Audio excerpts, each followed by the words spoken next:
Hello and welcome to my YouTube channel at Alexandru. If you like this channel, don't forget to subscribe, like this video clip and share so others know about this video clip. In the clip presented today, I will tell you about is ChatGPT, the future of artificial intelligence technology. There's been a lot of buzz around ChatGPT, Bard, and other generative AI tools since they burst into public view back in January. But not everyone is pleased with the rise of the chatbots. Many writers, artists, photographers, musicians, and filmmakers say tech firms are using copyrighted work to train generative AI models. There are now several pending lawsuits against OpenAI, the developer of ChatGPT, including one filed Tuesday in federal district court in New York by the Authors Guild on behalf of dozens of best-selling writers, including Ellen Hilderbrand, Jonathan Franzen, and George R. R. Martin. The authors say OpenAI is feeding their books into ChatGPT's large language model algorithm without consent, compensation, or attribution, in violation of U.S. copyright law, calling it a systematic theft on a mass scale. The Guild is seeking a permanent injunction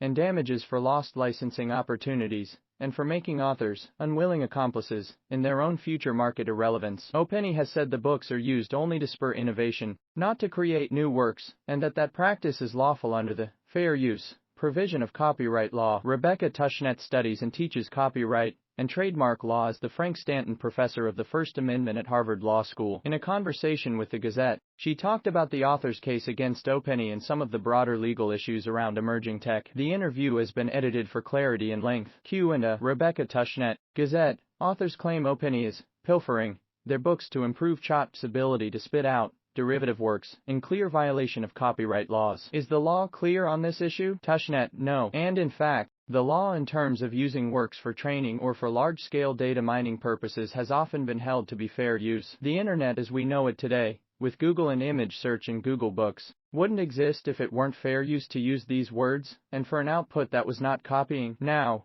the output, there are legitimate questions about. In theory, if you create an infringing reproduction, it's still infringing even if nobody sees it. The question is one of responsibility. Should we say, you shouldn't make computers because they can be used to infringe, something that copyright owners actually did think 20 years ago? Or should we say, what we have here is a tool that can be used or misused, and we should focus on curbing the misuse? Rebecca Tushnet, copyright law expert. Rebecca Tushnet. Photo by J. Mallon. Gazette. How does the law protect copyrighted work? Tushnet.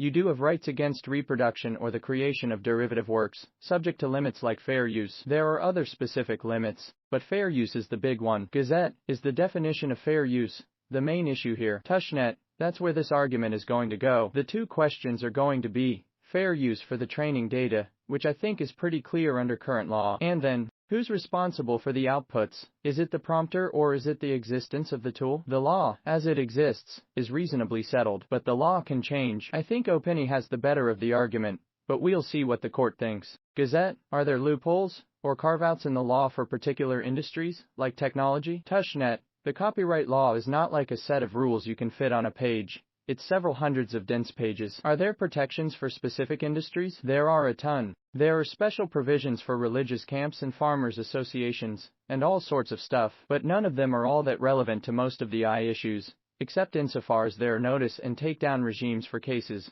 where the output of the AI is public. Congress made special rules for internet companies to deal with the fact that the scale of the internet was so big that they couldn't treat Google like an ordinary publisher. Gazette. Is current copyright law sufficient to deal with this new technological frontier? Tushnet. Where there is a need for guardrails, copyright is not the right way to handle it. Copyright owners, in general, have an interest in getting paid, which is not an interest in having socially beneficial output, or avoiding lies or hallucinations or anything like that. Copyright doesn't handle questions like, how do you make sure that the AI is not defaming someone, or giving you instructions on how to eat a poisonous mushroom? The law, especially fair use, was designed to be flexible, and to handle new situations. And it's done that quite well. Gazette. Do you have a sense yet of how the courts may look at this issue, or is it too soon to tell? Tushnet. A lot of times, there's a tendency to say, this is completely different from anything we've ever seen. We need a new rule. Occasionally, that's right, but a lot of times our existing principles handle it. Right now, the Copyright Office says if a work is generated by AI, it's not copyrightable. You need a human to do the creating. That seems to me to be right. That being said, you can get a human involved in tweaking an AI-generated work so that it becomes an expression of their own creativity, and that can have a valid copyright. I can't own the forest, but if I take a nice picture of the forest, I can own a copyright in my nice picture, but only in what I did. The problem is that the news cycle runs a lot faster than the legal cycle. It's very hard to tell in the abstract when something has changed enough that you really want to jump in with a new law, and when you want to let the existing legal system handle it. People end up going back to what their prior beliefs are about various things. If you believe that big tech is fundamentally evil, you will want new rules. If you believe that big copyright owners, all they want is the money, then you will probably say, let the legal system handle it. And so, I think we're definitely in the too soon to tell period. Right now, the training set is fair use. In terms of the output, I have no question that a clever lawyer can get an output that looks infringing, but the question is, to whom should we attribute that output? Gazette, is it premature to try to settle some of the broader legal questions before the technology has fully matured? Tushnet, it's a good question. The problem is things often develop very unpredictably. Thomas Edison thought that businessmen would use the phonograph to record memos and mail them to each other. That's not how it was used at all. He didn't foresee anything like the music industry that we now have. The well-known risk of regulating now is that we will write laws with the assumption that they're going to do one thing,